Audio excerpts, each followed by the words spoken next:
arrête de te concentrer sur les indicateurs miracles. Si tu débutes et que tu regardes cette vidéo, je pense que tu peux gagner énormément de temps dans ton apprentissage.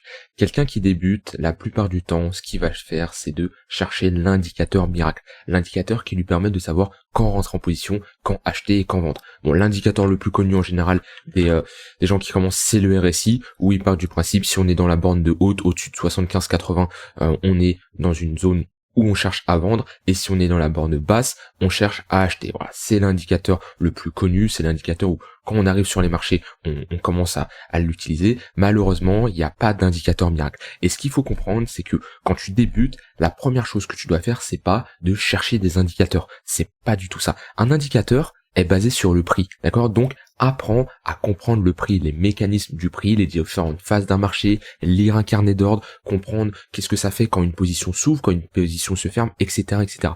Tous les indicateurs, enfin, la plus grosse partie des indicateurs, le RSI, le MACD, les moyennes mobiles, etc., etc., c'est des indicateurs qui sont calculés via le prix. C'est grâce au prix qu'on permet d'avoir un indicateur. Un exemple, hein, une moyenne mobile, d'accord?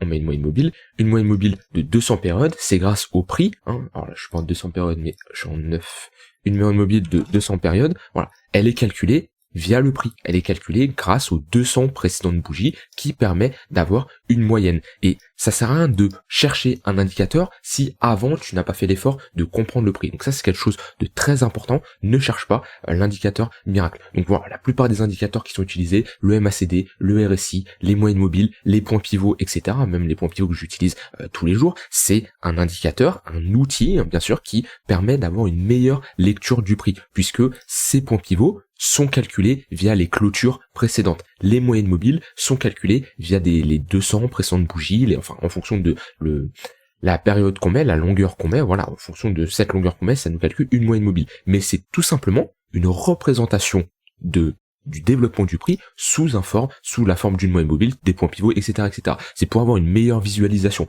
Alors voilà, dans les anciens temps, quand ils n'avaient pas tous ces indicateurs magiques, ils faisaient juste de la lecture du prix et ça suffisait. Donc si tu viens de débuter, concentre-toi premièrement sur comprendre le prix, les différentes phases d'un marché, donc tendance baissière, haussière, un range, comprendre un carnet d'ordre, l'évolution, comment le prix bouge, qu'est-ce que ça fait quand quelqu'un rentre en position, faire une position short, ferme une position longue, prend un profit, sort au marché, les différents types d'ordres. Ça pour moi c'est la première chose que tu fais, c'est comprendre les mécanismes du prix, comprendre le prix, ok, et le carnet d'ordre, savoir comment fonctionne un carnet d'ordre, c'est la base, ok. Ensuite, tu pourras chercher à implémenter des indicateurs. Comme je dis, il n'y a pas d'indicateur miracle, n'importe quel indicateur peut fonctionner. Par contre, tu dois pas utiliser juste un indicateur. Un setup, une stratégie, ça va être une sorte de recette de cuisine, d'accord, où tu vas venir mélanger plusieurs outils, plusieurs indicateurs. Ça peut être des retracements de Fibonacci couplés avec un MACD, etc. Et quand toutes ces conditions vont être validées, tu rentres en position. Une deuxième erreur aussi que je vois, c'est des gens qui vont mettre énormément d'indicateurs sur la charte. Voilà, par exemple, des fois, les gens ils vont mettre un MACD, ils vont mettre un RSI, ok, tac, et je vais enlever ça, et ils vont mettre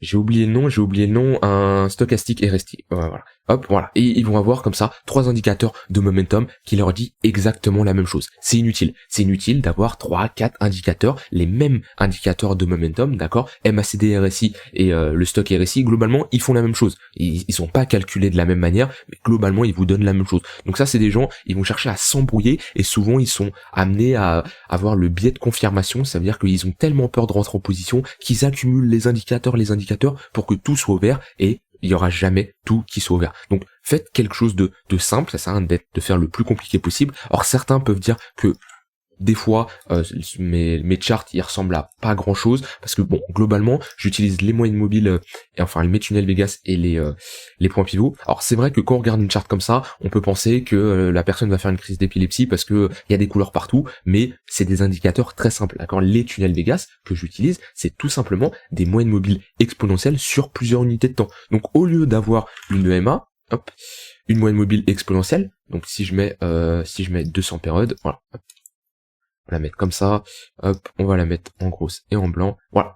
hop, j'ai une moyenne mobile de 200 périodes. Là, l'avantage des tunnels Vega, c'est que je vais avoir une visualisation sur différentes unités de temps, daily, 3 jours, 4 heures, 1 heure, 15 minutes, et je vais avoir un ruban, ok, et ça va m'éviter de mettre une moyenne mobile exponentielle, comme là, j'ai une moyenne mobile de 200 périodes en daily, on voit qu'elle est en confluence avec mon tunnel daily, c'est normal. Si je me mets en 4 heures, elle sera en confluence avec le tunnel rouge, voilà, c'est normal. Donc, ça va être tout simplement plusieurs moyennes mobiles, mais ça me permet d'avoir une visualisation directe. Alors que des gens, ils vont utiliser juste une seule moyenne mobile. Le problème, c'est que si je change d'unité de temps, ça me modifie ma moyenne mobile, c'est normal, vu elle s'adapte en fonction de l'unité de temps qu'on a choisi, et moi, je préfère avoir une meilleure visualisation de voir plusieurs moyennes mobiles. Donc, c'est un indicateur tout en un qui me permet d'avoir des données plus précises selon moi et plus simples sans avoir changé d'unité de temps tout le temps. Donc moi globalement j'utilise très souvent mes moyennes mobiles, donc mes tunnels Vegas, qui sont des moyennes mobiles de 144, 169 et 233 périodes, et mes points pivots que je peux utiliser du daily, weekly, monthly, voire yearly en fonction de l'unité de temps. Et ensuite je vais utiliser le MACD comme confirmation momentum. Je peux également utiliser d'autres indicateurs, souvent des indicateurs également qui peuvent ne pas être basés sur le prix, comme par exemple un volume profile qui lui est basé sur les volumes, etc. Le but c'est pas de t'enfermer spécialement dans un seul indicateur qui pour toi fonctionne, c'est le meilleur indicateur. Comme je dis, il n'y a pas de meilleur indicateur. Le but c'est de tester. Tu testes, tu vois ce qui correspond, ce qui marche. Le trading, l'investissement, etc. c'est que du test. Tu testes, tu fais des statistiques, tu vois si après X quantité de trade, t'as un bon retour positif. Et sinon t'améliores, tu cherches à modifier certaines choses. Voilà, c'est comme une recette de cuisine. T'ajoutes tes ingrédients, tu renlèves, tu goûtes, etc. Et tu vois à la fin si t'as un bon résultat. Donc ne te focalise pas tout de suite maintenant si tu commences le trading, surtout à t'intéresser au trading, à mettre plein d'indicateurs sur ta charte, des trendlines de partout, à t'embrouiller l'esprit. Fais au plus simple, mais surtout apprends à comprendre la mécanisme d'un marché, tout simplement, comment le prix bouge, pourquoi le prix bouge, qu'est-ce que ça fait, comprendre un carnet d'ordre, tu comprends le mécanisme d'un carnet d'ordre, comment ça fonctionne, l'évolution du prix via un carnet d'ordre, comprendre comment quand il y a un long qui s'ouvre, qu'est-ce que ça fait, qu'est-ce que ça enclenche au niveau du marché, un short qui se ferme, un short qui s'ouvre, un long qui se ferme et qui s'ouvre, etc., etc. Ça peut être un TP, ça peut être un stop loss, qu'est-ce que ça a comme conséquence au marché, voilà, en prenant en compte les ordres agressifs, les ordres passifs, etc., etc. Ça pour moi c'est la base. Et souvent les gens négligent ça, ils commencent à essayer de faire des stratégies avec des RSI ou autres, sans comprendre vraiment la base du trading qui est tout simplement un carnet d'ordre, comment le prix bouge. Voilà, c'était un petit point que je voulais aborder qui me semblait être très pertinent. Donc vraiment, ne cherche pas l'indicateur miracle, ne cherche pas à mettre trop d'indicateurs sur tes charts, fais au plus simple, et surtout reviens aux bases. Si t'as vraiment sauté des étapes, comprendre le fonctionnement d'un carnet d'ordre, pourquoi le prix bouge et les conséquences de certains ordres qui peuvent être passés.